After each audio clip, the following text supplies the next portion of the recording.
आइए सीधा इस बेहद दिलचस्प और विस्तृत ऐतिहासिक दस्तावेज में चलते हैं। ये महज कोई पन्नों का पुलिंदा नहीं है, बल्कि मुगल साम्राज्य के उदय, उनके एकदम कड़े प्रशासन और सांस्कृतिक शिखरों का एक सटीक लाइन बाय लाइन खाका है। आज हम सिर्फ सतह को नहीं छुएंगे, बल्कि इन नोट्स में छिपे असली कच्चे इतिहास को डीकोड करेंगे। इस दौर को सही मायनों में समझने के लिए आज हम जांचकर्ताओं की तरह काम करेंगे। स्क्रीन पर दिख रहे इन तथ्यों से भरे नोट्स को हम पंक्ति दर पंक्ति स्कैन करने वाले हैं।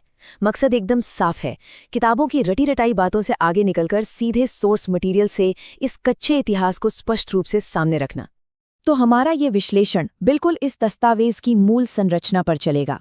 शुरुआत करेंगे उत्तरकालीन मुगलों से, फिर नजर डालेंगे उनकी प्रशासनिक व्यवस्थाओं पर, उसके बाद वास्तुकला और चित्रकला के स्वर्ण युग को समझेंगे और अंत में उनके रिकॉर्ड्स, मकबरे और साहित्य पर बात करेंगे। चलिए अपने पहले खंड की ओर बढ़ते हैं। उत्तरकालीन मुगल, एक साम्राज्य का पतन।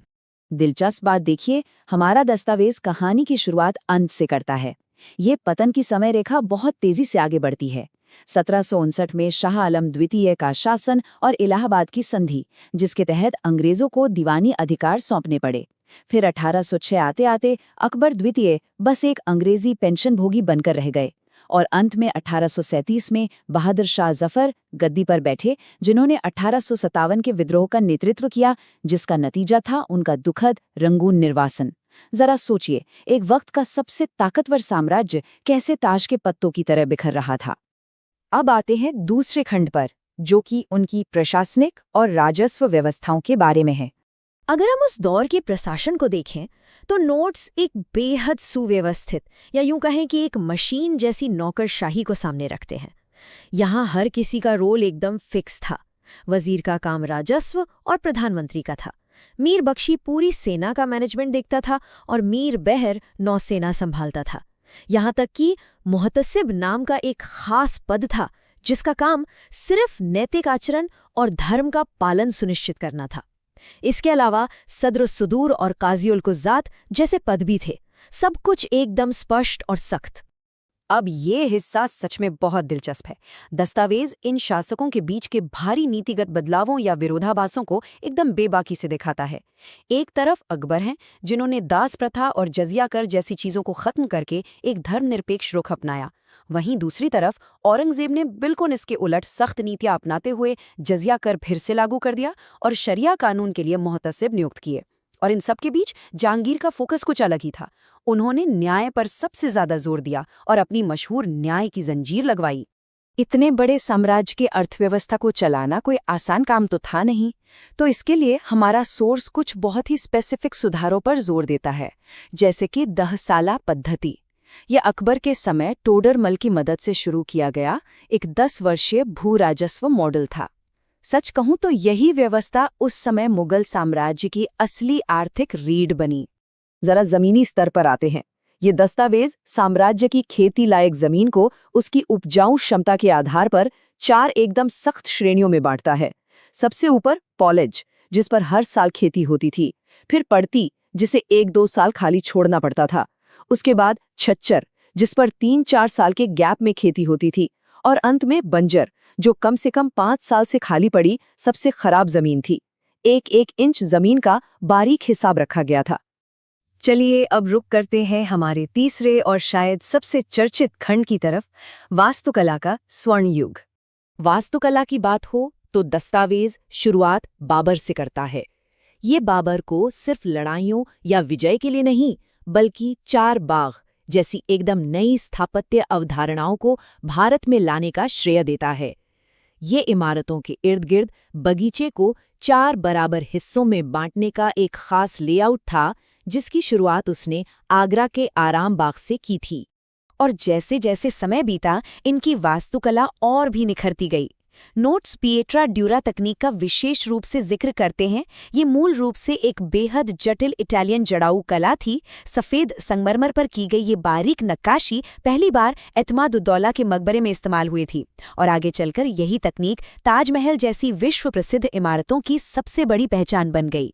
इस दौर को लेकर दस्तावेज एक बहुत ही स्पष्ट दावा करता है कि शाहजहां स्थापत्य कला में सबसे अधिक रुचि लेता था और इसीलिए इसके काल को स्थापत्य कला का स्वर्ण काल कहते हैं। निर्माण कला वाकई अपने चरम पर इसी वक्त पहुंची थी। हम इन निर्माण परियोजनाओं के पूरे सफर को आसानी से ट्रैक कर सकते हैं। हुमायूं के मकबरे से शुरुआत करें, जिसे लाल ताजमहल भी कहा जाता है, फिर अकबर के दौर के विशाल और मजबूत ढांचे जैसे बुलंद दरवाज़ा और लाल किले। उसके बाद आता है शाहजहां का दौर, जहां जामा मस्जिद और ऐतिहासिक ताजमहल जैसी भव्य इमारतें बनी। और ये सफ़र ख़त्म होता है औरंगज़ेब द्वारा बनाए गए बीबी के मकबरे पर, जिसे ऐतिहासिक रूप से ताजमहल की एक कमज़ोर नकल मान लिया जाता है। कला का ये उतार चढ़ाव वाकई हैरान करने वाला है। अब बढ़ते हैं अपने चौथे खंड की ओर, मुगल चित्रकला का विकास। जहां शाहजहां का पूरा ध्यान बड़ी बड़ी इमारतों पर था, वहीं हमारा स्रोत एकदम स्पष्ट रूप से बताता है कि जहांगीर के काल को चित्रकला का स्वर्ण काल कहा जाता था। ये मुगल पेंटिंग्स का एब्सोल्यूट पीक था। ये दस्तावेज बड़ी ही बारीकी से हर सम्राट के दिग्गज कलाकारों की लिस्ट हमारे सामने रखता है। बाबर के दरबार में बेहजाद थे, जिन्हें पूर्व का राफेल कहा जाता था। हुमायूं के समय मीर सैयद अली और अब्दुल समद थे। अकबर के दरबार में दसवंत और दसावन जैसे नाम थे, और जहांगीर के दरबार में बिशनदाज और मंसूर जैसे दिग्गज। लेकिन ये शानदार सफ़र एक बहुत ही कड़े विरोधाभास के साथ ख़त्म होता है। औरंगज़ेब ने न सिर्फ इस कला पर पूरी तरह से प्रतिबंध लगा दिया, बल्कि सिकंदरा में स्थित अकबर के मकबरे से इन चित्रों को मिटा तक दिया। और अब हमारा आखिरी खंड, रिकॉर्ड, मकबरे और साहित्य। देखते हैं कि इस साम्राज्य ने खुद को कैसे डॉक्यूमेंट किया। ये टेबल सच में बहुत कुछ बयां करती है। यहाँ शासकों के असली नामों के साथ साथ बाद के सम्राटों को दिए गए कुछ बेहद तीखे उपनामों की लिस्ट है। बहादुर शाह मुअज्जम को शाह बेखबर कहा जाता था, मोहम्मद शाह को रंगीला और फर्रुखशियर को तो घृणित कायर तक का टाइटल दे दिया गया था। ये नाम महज मजाक नहीं थे, बल्कि साम्राज्य के लगातार गिरते हुए रसूख की गवाही दे रहे थे।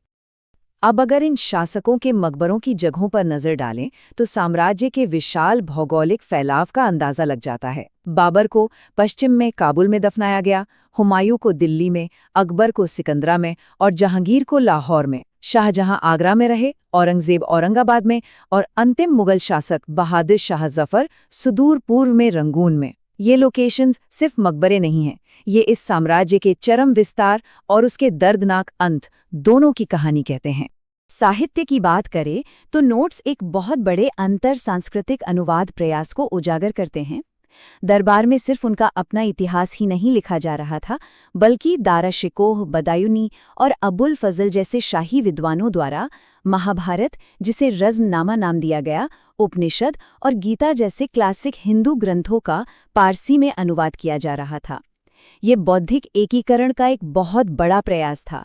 इसके अलावा ये दस्तावेज बेहद सावधानी से उन यूरोपीय यात्रियों के रिकॉर्ड्स को भी सूचीबद्ध करता है जो इस विशाल दौलत और चकाचौंध को अपनी आंखों से देखने के लिए भारत पहुंचे थे। इन विदेशी पर्यवेक्षकों की लिस्ट देखिए। अकबर के समय राल्फ फिंच आए, फिर कैप्टन हॉकिंस, जिन्हें जहांगीर ने इंग्लिश खान तक की उपाधि दे डाली थी। सर थॉमस रो ने व्यापारिक छूट हासिल की, और इटालवी मनुची तो सीधे औरंगजेब की सेना में तोपची के रूप में काम कर रहे थे। इन लोगों के वृत्तांत आज हमारे लिए इतिहास के वो महत्वपूर्ण टुकड़े हैं जो हमें उस दौर की असल तस्वीर दिखाते हैं।